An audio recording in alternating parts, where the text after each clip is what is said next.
Hey guys, I'm Justin Boggs, the co-founder and chief revenue officer of Marketplace Valet. We have been an Amazon seller since 2006 with over 400,000 reviews as a seller.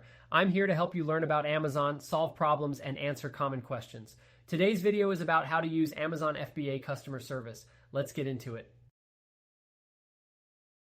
Using Amazon FBA's customer service is a breeze, and it's one of the key benefits of the FBA program. When you enroll in FBA, Amazon takes over the entire customer service process for the products you've sent to their fulfillment centers.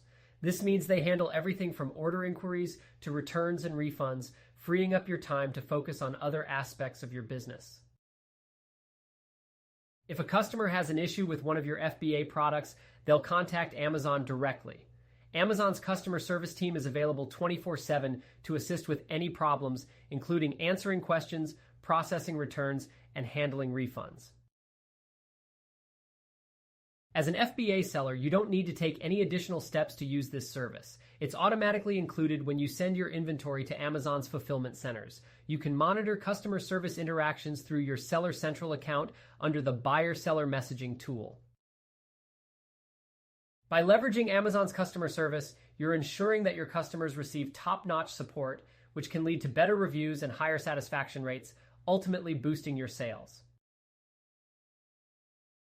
If you have any questions, feel free to check us out at marketplacevalet.com. Like and follow us for more helpful Amazon content. Thanks for watching this video.